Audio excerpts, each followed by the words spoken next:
Hi, dear ones listening in. You are about to meet a dear friend of mine. His name is Noah Ullman. Noah and his wife, Holly Ullman, travel around the world, holding these amazing conversations in smallish kind of groups, usually in living rooms, coffee shops, basements of buildings, wherever people are wanting to gather. Noah and Holly travel to hold these life-giving conversations around the scripture. So the scripture is the common thing everybody's holding in their hands, and everybody is asked the similar question at the beginning of each one. What are you bringing into the study? What is on your mind, your heart? Maybe it's showing up in your prayers. And from the gathered things that people share, a couple of scriptures will emerge, and Noah and Holly then will lead the group in this exploratory study of what does the scripture say and how does it apply to our lives. And it's unique and special based on who's in the room and what people are seeing. And one of the magical things that happens is that people feel so seen and heard. And I'm going to call it Noah and Holly's superpower, but to be able to see and hear people on such a deep level. And they do an amazing job of celebrating the contribution, the piece that people share. That is the component that is most enthusiastically celebrated, not looking for the right answer. And people are so hungry for this way of conversation and so hungry to be in spaces like this.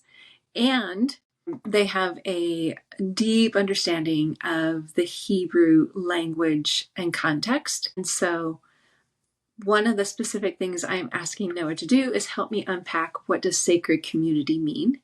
Because in my head, when I think about helping people find a place of belonging and build meaningful relationships and to grow where they are held and they're safe, to me, that is a sacred community. That's how community, I think, was designed to be, for us to flourish and grow. So Noah and I are going to unpack those two words, but they're in the Hebrew, and sacred and community. So looking forward to part one is talking about sacred or kadosh. And then you'll have to listen to the part two where we talk about kohelet or kahal, which means community. And so you're going to love it, and would love to hear your thoughts on this afterwards. Enjoy. Welcome, Noah Ullman. Thank you, Julie Joy. All right, so this is really fun, and we've been having a fun conversation leading up to this, and I want to stay in that fun, relaxed as we have this conversation. So let's just keep it up. I mean, I'm a very formal, serious person, so I don't know that that's going to go very well here. I should just... Right. It's going to be hard to keep No jokes. No, never. Oh. No jokes, no playfulness from the Noah Ullman ever. It's okay. Sorry. Just on this note, when I worked in government, I was so serious. I mean, granted, I was 22, 23, 24, trying to break my way and trying to be taken seriously, trying to be taken as an adult. But I remember the first session aide that we hired for the office, and he thought I was just so serious and such a boring, this guy is so serious. And now when we talk and I talk about things, he just kind of goes, "You weren't like that at all when I worked with you. You are so much more fun." Thank you, Mike. Yeah. Yeah. So yeah. Anyways, I'm glad I know this Noah Ullman and not the serious version. Way more fun now. Yeah, I got older and I got much less serious and more fun and playful and jokey. I think it's helpful. I think it can be really helpful. Sorry, just in a river of conversation about community, to have people in our lives from different seasons. I think whether that's maybe there's qualities or things about ourselves that we really like from certain seasons, or also looking back and going, I was like this, and now I'm like that, and I actually really like that I'm now. And it wasn't that Yeah. this was wrong in a prior time, and maybe there was a reason it was like that in that season. And wow, I'm so thankful and grateful that I'm in a different place now. And Yes. or I think also acknowledging maybe there's things in our lives in different seasons that like, oh, I would really like for maybe pieces of that to come back. And why is that not like that anymore? And what transpired that maybe that's shifted dramatically. And I think it'd just be very helpful to have people from different times in our lives, however frequent those conversations, connections are. And yet I think, sorry, just on that little footnote, as we were talking about, I was like, oh, Yeah. that's a helpful thing about people and life and Well, and community. I think it's also helpful to have people from varying times in your life all together periodically. Mm, So like a family reunion yeah. or a gathering of friends, maybe they know you from different places. Like I am so glad that I had a community around me when I was getting to know my now husband. Mm, Right? So that I was being authentic and all the different and real because the people knew me from all these different aspects of my life. And so as Sean was getting to know me, he was also getting to know me through the other people yeah. who knew me from different aspects of my life. Uh-huh. Yeah. Uh-huh. So I think it is in the same conversation of community and how do we build it and how do we be seen and heard in community. But for you, would you be willing to unpack sacred community from a Hebrew perspective? Yes, very happy to. Kind of very rough, rudimentary, for because that's who I am. I'm basic. So, uh, as that's a word the kids say, I think. Sacred. So first, the word sacred in Hebrew, sacred or holy. In Hebrew, generally thought is the word kadosh, that we would translate as sacred or holy. And the idea of kadosh, sacred, holy, quite literally in Hebrew, to be set apart. Set apart.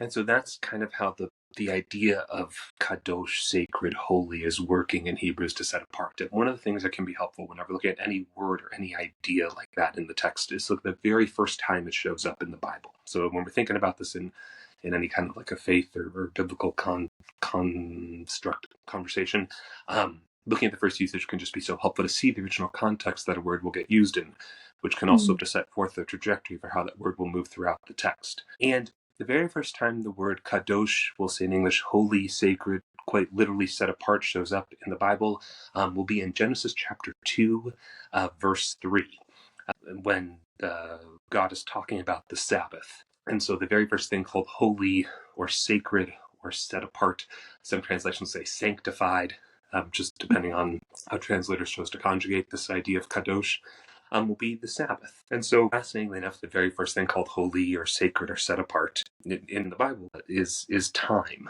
And so, what does it mean to say that the very first thing that's holy, sacred, set apart is time? I think it's so exciting that scripture does that, that it's not a thing. It's not an object that is the first thing that is set aside. Time is something we can't grasp and hold on to and limit. It just is and it continues.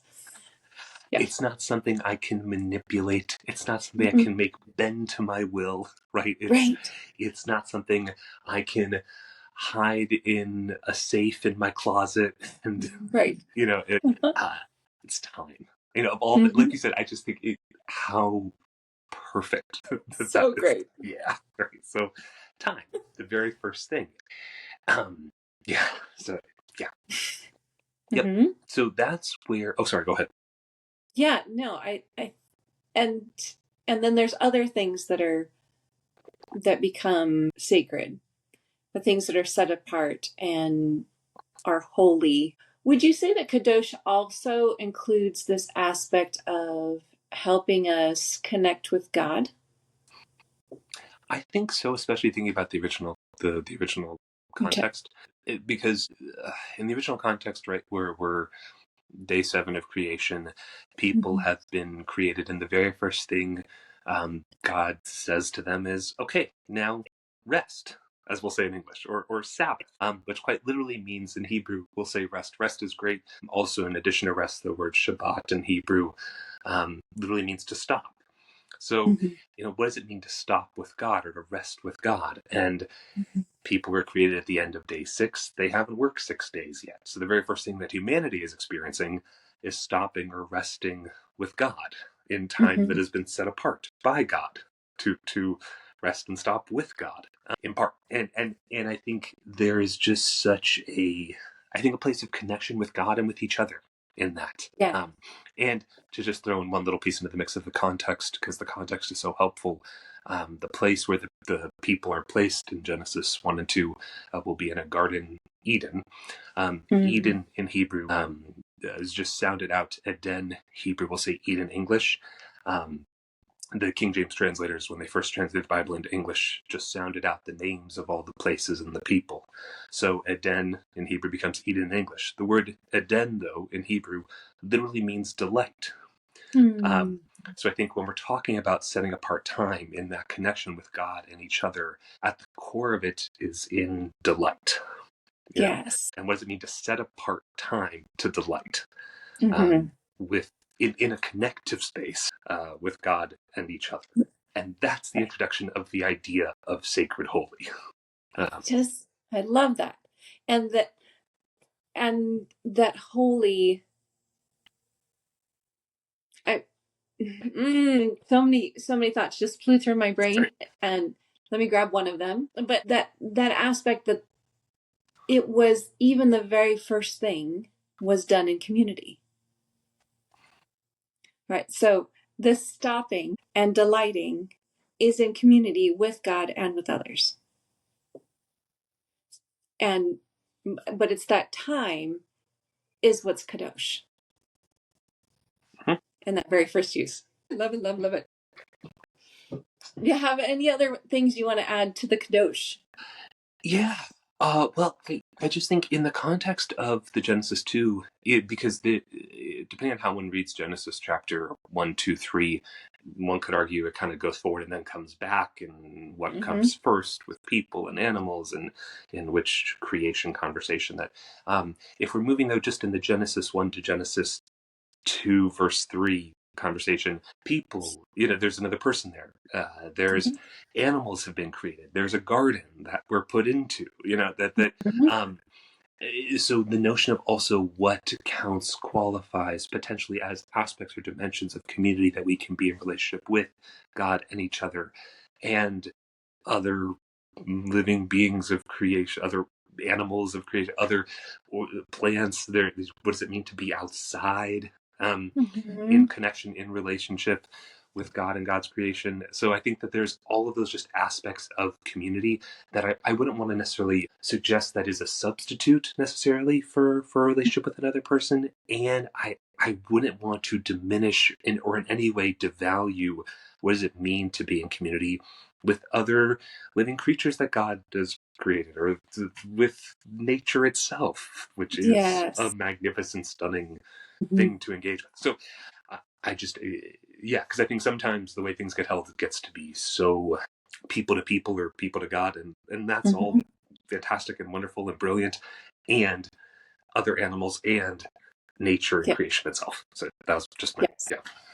Yes. And to that point, and as an example, my very first memory of sacred time, like a kadosh moment, is I believe I'm in fourth grade, maybe third grade, but I'm standing outside with my dad and my brother, and we have binoculars, and it's 3 a.m, and we're looking up at Halley's Comet. Mhm. And my dad is explaining that I will probably never see a comet like this again in my lifetime. And as I'm looking at it, I remember thinking that God is bigger than that comet that is out there, and how tiny I am, yet I feel very seen by God in that moment and by my dad and my brother.